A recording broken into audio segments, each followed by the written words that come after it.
তোমরা যাও এক একজনকে নিয়ে চলে যাও, তোমাদের বাড়িতে গিয়ে তোমরা এদেরকে মেহমানদারি করো। একটা মানুষ ছিল এত বদমাইশ, তাকে কেউ নিতে চায়নি। রাসূলুল্লাহ বললেন, ঠিক আছে, কেউ যখন নিচ্ছ না, একে আমি বাড়িতে নিয়ে যাব। জোরে বলুন সুবহানাল্লাহ। আল্লাহ নবী বিশ্ব নবী আমার হাবিবুল্লাহ জনাবে মুহাম্মদুর রাসূলুল্লাহ কি আদর্শের মানুষটা একবার দেখুন। আজকে ইসলামটা আমরা পেয়েছি, যে ইসলামটা শ্রেষ্ঠত্ব পেয়েছে আল্লাহ পাক রব্বুল আলামিন আজকে ইসলামটা আমাদের কাছে দিয়েছেন। এটা আমাদের গর্বের বিষয়, এটা আমাদের আল্লাহ পাক রব্বুল আলামিন দিয়েছেন।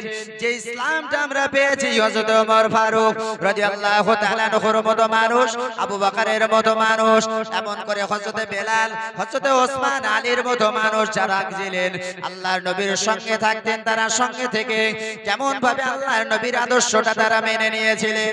আল্লাহর নবী বিশ্ব নবী সাহাবীরা একে একে যখন মেহমানদেরকে নিয়ে চলে গেলেন, আল্লাহর নবী আমার হাবিবুল্লাহকে একজনকে নিয়ে চলে গেলেন, যাকে কেউ নিতে চাইলেন না।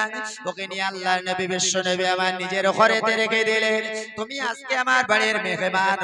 আল্লাহর নবী তার জন্য একটা কামরার ভিতরে সুন্দর ব্যবস্থা করে দিলেন।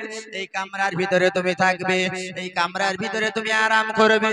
এই কামরার ভিতরে যখন তুমি থাকবে, দেখতে পাওয়া যায় আল্লাহর নবী বিশ্ব নবী আমার হাবিবুল্লাহকে জনাবে মুহাম্মদুর রাসূলুল্লাহ সাল্লাল্লাহু আলাইহি ওয়াসাল্লামের বাড়িতে যে রান্না হয়েছে, যে খানা ব্যবস্থা হয়েছে, ওই খানা ওই রান্নাগুলো যখন মেহমানের কাছে নিয়ে এসেছে, ওই মেহমান আর কোনো চিন্তা করলেন না। সমস্ত খানাগুলো, সমস্ত খাদ্যগুলো নিজে একা ভক্ষণ করে নিয়েছেন। বাড়ি যা রান্না হয়েছে সবকিছু নিয়ে ও একাই ভক্ষণ করেছে। ভাই রাগ হবে না? বাড়ির যা খাবার যদি একাই খেয়ে নেয়, কেন ওকে অন্যান্য সাহাবীরা নিতে চাননি? বোঝা গেছে? রাসূলের আদর্শটা বোঝানোর জন্য কিন্তু আমি এই ঘটনাটা বলছি। কি আপনাদের অসুবিধা হচ্ছে? আজকে রাসূলের আদর্শটা আমাদের জীবনে কতটা আছে? আমাদের তো আদর্শ, আমরা আজকে মুসলমান ঘরে জন্মগ্রহণ করেছি বটে, কিন্তু আমাদের সমস্ত কৃষ্টি কালচার গুলো হয়েছে সমাজের বিধর্মীদের কৃষ্টি কালচার গুলো আমরা গ্রহণ করেছি। তাদের নীতি আদর্শ সব আমাদের ভিতরে, কিন্তু আমাদের নীতি আদর্শ কিন্তু তাদের ভিতরে নেই। আজকে আমরা শ্রেষ্ঠত্ব বলে দাবি করি। আল্লাহ নবী বিশ্ব নবী আমার হাবিবুল্লাহকে জনাবে মুহাম্মদুর রাসূলুল্লাহ সাল্লাল্লাহু আলাইহি ওয়াসাল্লাম সমস্ত জিনিসগুলোকে দিয়ে দিলেন, সমস্ত খানাগুলোকে দিয়ে দিলেন আল্লাহর নবী। আল্লাহর নবী বিশ্ব নবী আমার সমস্ত খানাগুলোকে দিয়ে মেহমানদারি করলেন। মেহমানদারি করার পরে আল্লাহর নবী বিশ্ব নবী আমার তার পরিবারকে নিয়ে ভোকাত্ত থাকলেন, ক্ষুধার্ত অবস্থায় রাত কাটিয়ে দিলেন। ওই মেহমানটা যখন, ওই ইহুদি মেহমানটা যখন রাত্রি হয়ে গেল, শুয়ে পড়লেন। এত খানা খেয়েছেন, তিনজনের খাবার যদি একা খেয়ে নেয়, এর বদ হজম হবে না? হবে না? তার রাত্রিতে বদ হজম হলো। আল্লাহর নবীর বিছানো চাদর রেখে এমন করে কামরার ভিতরে সুন্দর করে চাদরটা বিছিয়ে দিয়েছেন। ওই চাদরের ভিতরে নোংরা করে দিলেন, পায়খানা করে দিলেন। আর বাইরেতে যাবেন এই ক্ষমতার হয় না, এই শক্তি, এই সামর্থ্যতার নাই। উঠে যে চলে যাবে, ওই কাপড়ে যখন নোংরা করে দিল, ওই ইহুদিটা চিন্তা করলো সকাল হয়ে গিয়েছে, আল্লাহর নবী যখন আমার কাছে আসবেন, আমার কাছে আসবেন বিশ্ব নবী, বিশ্ব নেতা আমার কাছে এসে বলবেন আমি কেমন করে রাসূলুল্লাহর সামনে মুখটা দেখাবো। রাসূলের বাড়ির সমস্ত খাদ্যগুলোকে আমি খেয়ে নিয়েছি, তারা তো আজকে ভোকা আছে, সমস্ত রাত তারা ক্ষুধার্ত অবস্থায়। একে তো রাগ আমার উপরে, আর এমন করে সমস্ত খাদ্যগুলোকে আমার বদ হজম হওয়ার কারণে তার সুন্দর কাপড়টা আমি নোংরা করে দিয়েছি। কি আমাকে বলবে?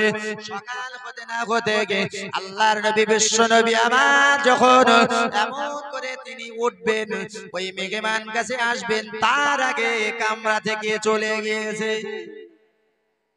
নবীর সামনে আমি মুখটা দেখাবো কি করে? মুখ দেখানো যাবে?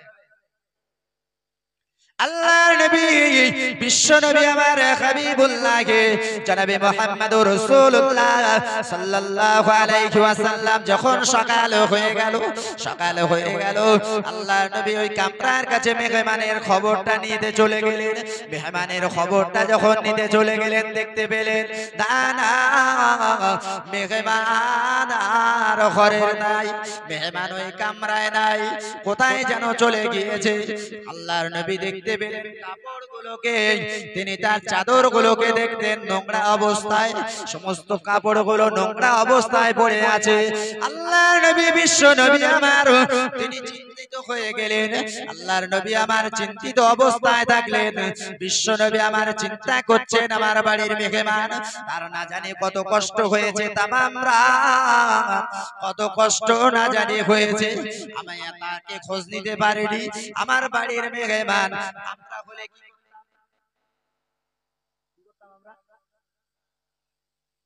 সামনে মাথায় পেলে একটু দেখতাম। আর রাসূল কি বলছে, আমার বাড়ির মেহমান সে না জানি রাত্রিতে কত কষ্ট পেয়েছে, কত কষ্ট পেয়েছে। আমি রাসূলুল্লাহ আমার বাড়ির মেহমানের আমি খবর নিতে পারিনি। আফসোস করছি। আল্লাহ নবী বিশ্ব নবী আমার হাবিবুল্লাহর আদর্শটা দেখুন। আল্লাহ নবী ওই নোংরা চাদরগুলোকে নিয়ে একটা কুয়ার কাছে চলে গেলেন। ওই চাদরগুলোকে পরিষ্কার করার জন্য আল্লাহ নবী সাহাবীরা এসে হাজির হয়ে গেলেন। আল্লাহ নবী সাহাবীরা সকলে কাতা দিয়ে হাজির হয়ে গেলেন। ইয়া রাসূলুল্লাহ কে ইয়া হাবিবাল্লাহ হুজুর, এই নোংরা কাপড়গুলোকে আপনি আমার কাছে দিন। আল্লাহ রাসূলের সাহাবারা বললেন, ইয়া রাসূলুল্লাহ এই কাপড়গুলো আমাদের কাছে দিন, আমরা পরিষ্কার করে দিই। আল্লাহর নবী বললেন, বাবা সাহাবীরা, ও বাবা সাহাবীরা, এ তো আমার বাড়ির মেহমান, আমার চাদর নোংরা করেছে বাবা। না না না, তোমরা পরিষ্কার করবে না, আমার বাড়ির মেহমান যে নোংরা করেছে আমি রাসূলুল্লাহ নিজে হাতে পরিষ্কার করব। জোরে হবে না? আর একটু জোরে বলুন না সুবহানাল্লাহ। আমি নিজে হাতে পরিষ্কার। আল্লাহ নবী আমার এমন করে পরিষ্কার করছেন নোংরা গুলো, ওই ইহুদিটার মনে পড়ে যায়, ওই ইহুদিটার মনে পড়ে গেল আমি যে রাসূলুল্লাহর বাড়ির মেহমান হয়েছিলাম, আমি রাসূলুল্লাহর বাড়িতে যখন ছিলাম ওই তক্তপোশের ওই যে আমার বিছানাটা দিয়েছিল ওই বালিশের নিচে আমার একটা দামি তলোয়ার রেখে এসেছি। ওই তলোয়ারের দামটা অনেক, এত তাড়াতাড়ি ব্যস্ততার সঙ্গে চলে গিয়েছে, ওটা আর নিতে পারেনি। চিন্তা করছে যে তলোয়ারটা রেখে গেলাম, এই তলোয়ারটা যে রেখি, এ তো দামি তলোয়ার, চাই না একবার রাসূলের দরবারে, যা হবে হবে। একটা সাহস নিয়ে, মনে সাহস নিয়ে যা হবে হবে সেই চিন্তা ভাবনা নিয়ে চলে গেলেন আমার রাসূলুল্লাহর কাছে। আল্লাহ নবী সাহাবীরা,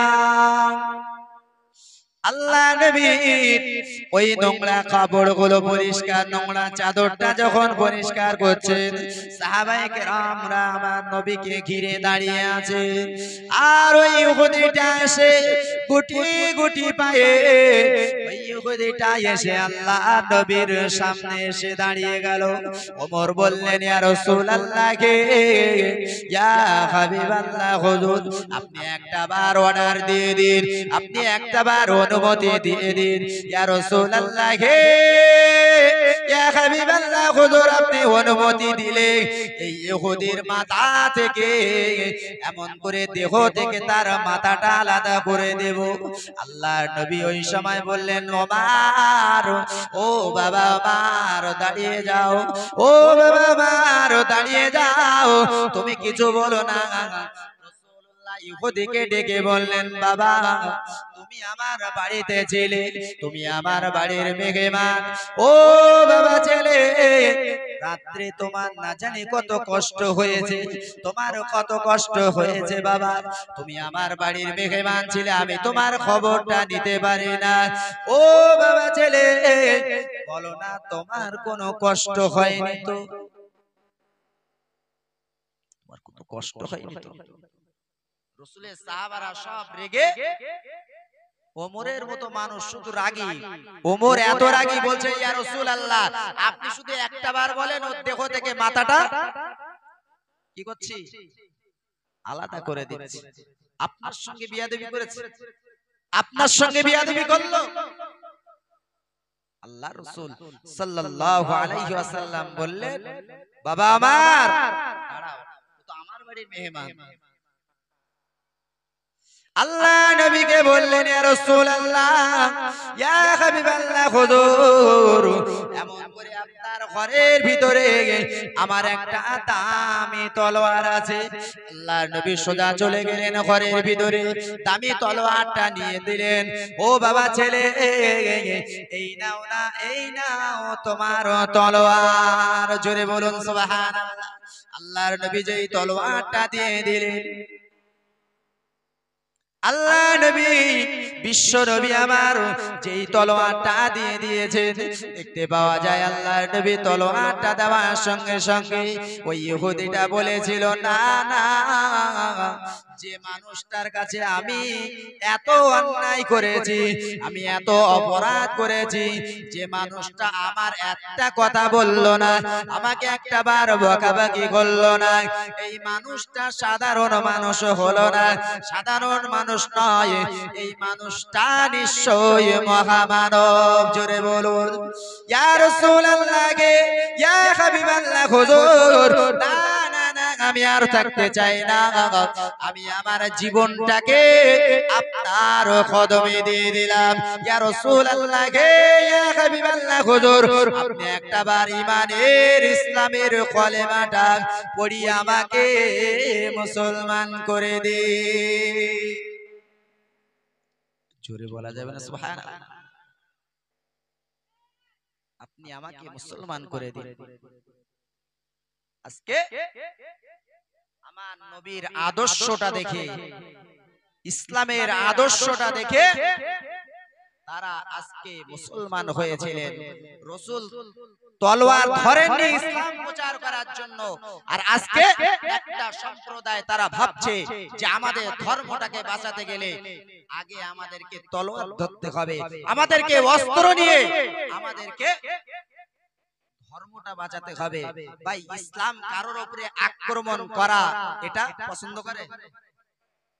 ইসলাম কারোর উপরে আক্রমণ করা পছন্দ করে না।